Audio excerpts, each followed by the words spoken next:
আসসালামু আলাইকুম। আশা করি আমার সকল বন্ধুরা ভীষণ ভীষণ ভালো সুস্থ আছে। আলহামদুলিল্লাহ আমরা ভালো আছি। Hello guys, welcome back to our channel. প্রতিদিনের মতো নতুন একটা ভিডিওতে সবাইকে স্বাগত জানাই। আমার নিউজ রাজবো লাগে সবাইকে ওয়েলকাম জানিয়ে আমি ছোট্ট একটা ভিডিও নিয়ে তোমাদের সামনে চলে এলাম বন্ধুরা। একেবারে রাজা তরকারি যেটাকে বলা হয় রাজা সবজি, সেটাই আজকে তোমাদের সামনে নিয়ে এলাম। আর এখানে দেখতেই পাচ্ছ বন্ধুরা, সেদিন যে দাদা বাড়িতে গেছিলাম কত কত পিঠে দিছিল পার্সেল করে, সেগুলো একটু দেখিয়ে দিলাম। চিতই পিঠা, নারকেলের পিঠা, কত কত দিয়েছিল বন্ধুরা। আর এখন তো সব আবার খাওয়াও হয়ে গেছে। এখানে বাবা দিয়েছিল বেশ কয়েকটা লাল মিষ্টি।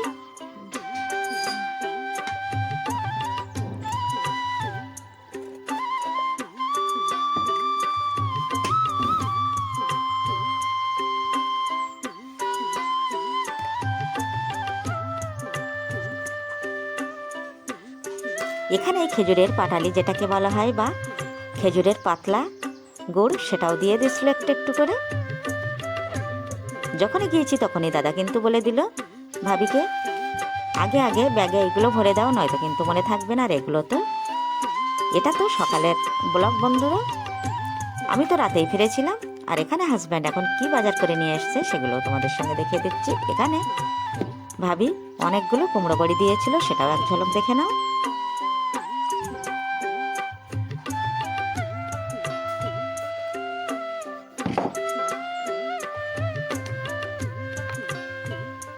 এটা খেজুরের পাটালি, আর এখানে আছে কুমড়ো বড়ি।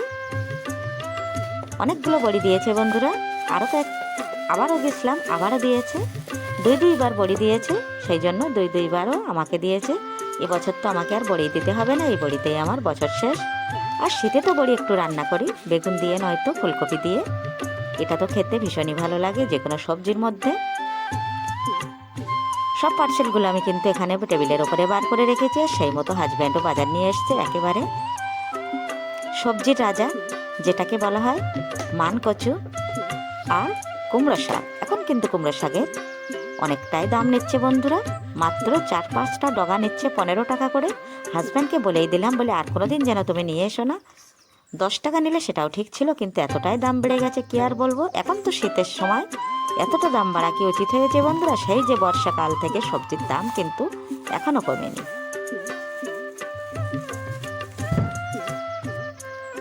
তোমাদের দেখেছিলাম দাদা যে বড় কাতল মাছ দিয়েছিল, সেই মাছ দিয়ে কিন্তু মানকচিটা আজকে বানিয়ে নেব। অনেকগুলো মাছ, সব একটু একটু করে তো রেখে দিয়েছি। এক একটা কন্টেনার এক একদিন বার করছি, আর একটা একটা সবজি দিয়ে বানিয়ে নিচ্ছি।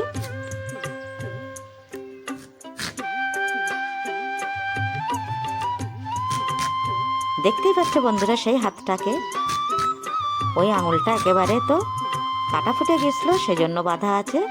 আর যা হোক করে অল্প স্বল্প করে একটু একটু করে কিন্তু সবজি কাটতে হচ্ছে, বা রান্না বানাতে হচ্ছে, বা বাসন প্লেট সব কিছুই করতে হচ্ছে। বেশিরভাগ বাম হাতটা কাজে লাগাতে হচ্ছে বন্ধুরা। বাম হাতে তো একেবারেই কাজ করা অসম্ভব হয়ে যাচ্ছে, তবুও কিছু করার নেই।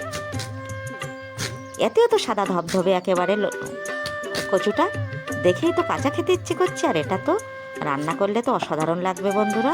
আর যেখান থেকে তো কচুটা নেওয়া হলো, তাকে জিজ্ঞেস করা হলো যে এটা কি মানে গাল চুলকাবে, বলেছে না, এই জন্যই আনা হলো। বছরে একদিনই প্রায় আনা হয়।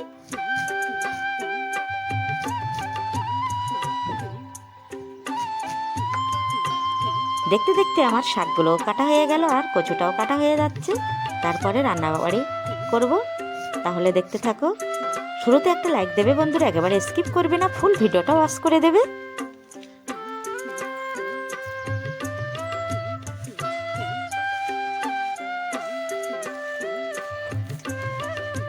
তোমাদের কার কার এমনটা মনে হয় সেটা আমাকে অবশ্যই কমেন্টে জানাবে বন্ধুরা। যখন যে সবজির দামটা অনেকটাই বেশি থাকে, তখন কিন্তু সেই সবজিটা খেতে আমার ভীষণ মজা লাগে। জানি না, এখন কুমড়ো শাক আমার কিন্তু অসাধারণ লাগছে। আর যখনই 5 টাকা বা 10 টাকা এসে যাবে, তখন আমার আর একটুও ভালো লাগবে না। যে কোনো সবজি যখন ভীষণ দাম, তখন কিন্তু টার্গেট থাকে সেটাই খাবো। কথা বলতে বলতে উনান পাড়ে চলে এলাম। ডবল উনানটা ধরিয়ে দিয়েছি, এক সাইডে ভাত বসিয়ে দিয়েছি, আর এক সাইডে দিয়েছি কড়াই বসিয়ে। কড়াইতে দিয়ে দিচ্ছি পরিমাণ মতো পানি, দিয়ে দেবো লবণ। লবণ দিয়ে কচুটা একটু ভাপিয়ে নেব বন্ধুরা। যদিও সাদা ধবধবে মনে হচ্ছে, কোনো চিন্তাই নেই, তবুও একটু মন বোঝানোর মতো একটু ভাপিয়ে নেব।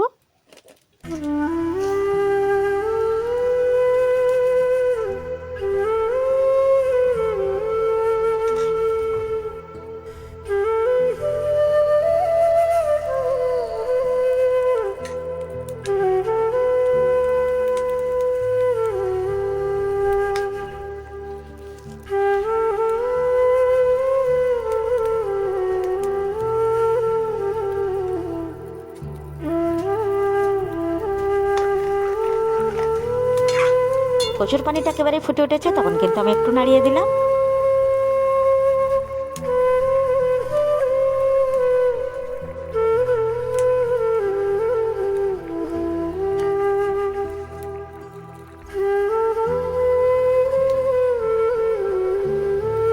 কচুটা ভাপানো হয়ে গেছে, ওই কড়াইতে আমি আবারও শাকটা দিয়ে দিলাম। শাকটাও একটু ভাপিয়ে নেব। একটা কড়াইতে আমার কাজ মিটে যাবে, এই কড়াইতে আবারও আমি কচু বানিয়ে নেব। সেমভাবে লবণ ও পানি দিয়ে আমি একটু ভাপিয়ে নেব কুমড়ো শাকটা। একেবারেই ডগা ছিল, কিন্তু তবুও যেহেতু মাঠের শাক, এজন্য তো সার মাটি দেওয়া থাকে। কয়েকটা কাঁচা লঙ্কা দিয়ে দিলাম, দিয়ে দিচ্ছি কয়েক টুকরো পেঁয়াজ। অন্য একটা কড়াইতে করে শাকটাও আমি রসুন ফোড়নে ভাজা করে নিলাম। এখন আমি চাটুই বসিয়ে দিলাম, দিয়ে চটজলদি কাতলা মাছের পিসগুলো ভেজে নিচ্ছি।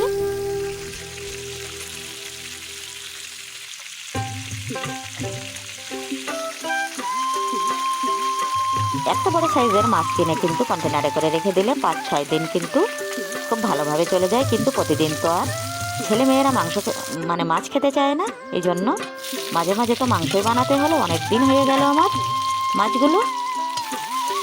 লাল লাল করে আমি কাতলা মাছের পিসগুলো ভেজে নিলাম। এখন কড়াই বসিয়ে দিলাম, কড়াইতে দিয়ে দিলাম তেল। তেলটা গরম হয়ে গেছে, দিয়ে দিলাম পেঁয়াজ কুচি। পেঁয়াজটা লাল লাল করে ভাজা হয়ে গেছে, দিয়ে দিচ্ছি একটু লবণ। দিয়ে দিচ্ছি আদা রসুন ও লঙ্কা বাটা। দিয়ে দিচ্ছি একটু লাল লঙ্কার গুঁড়ো, একটু কালারের জন্য। লঙ্কা গুঁড়ো তো একটু দিতেই হয়, টেস্টের জন্য শিলপাটায় বাটা মশলা, এটাতে তো ভীষণ স্বাদ হয় বন্ধুরা। আর যেহেতু আমার মাটির উনুনে কাঠের জালে রান্না, স্বাদটা একটু বেশিই হয়। এখন কিন্তু শুধু কষানোর পালা।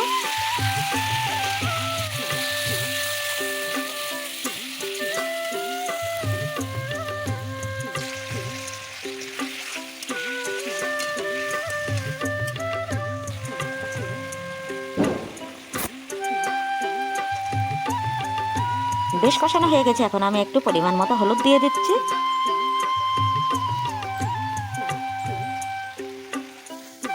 দিয়ে দিচ্ছি একটু জিরে মরিচের গুঁড়ো। একেবারে মাংসের মতো করে কষিয়ে নিয়েছি বন্ধুরা। এখানে শুধুমাত্র এখন পানি অ্যাড করে দেব।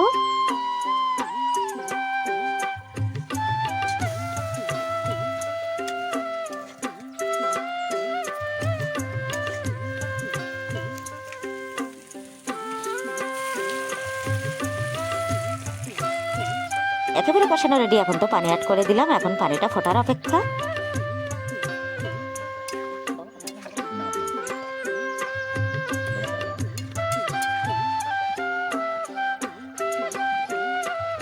ফাইনালি ঝোলটা আমার ফুটে গেছে। এখন একটু আরও গোলমরিচের গুঁড়ো দিয়ে দিলাম। আর এখন একটা একটা করে মাছগুলো সাজিয়ে দেব। দেখো বন্ধুরা, এখানে আমার কুমড়ো শাক ভাজা ও বড় সাইজের কাতলা দিয়ে মান কচুর ঝোল একেবারে বানানো রেডি। এখন তো ভাত বেড়ে নেব। ছাদের ওপরে বসে আমরা সব খাওয়া দাওয়া শুরু করে দিলাম। নেক্সট ভিডিওতে আবারও দেখা হচ্ছে। সকলের জন্য অনেক অনেক দোয়া ভালোবাসা রেখে গেলাম বন্ধুরা।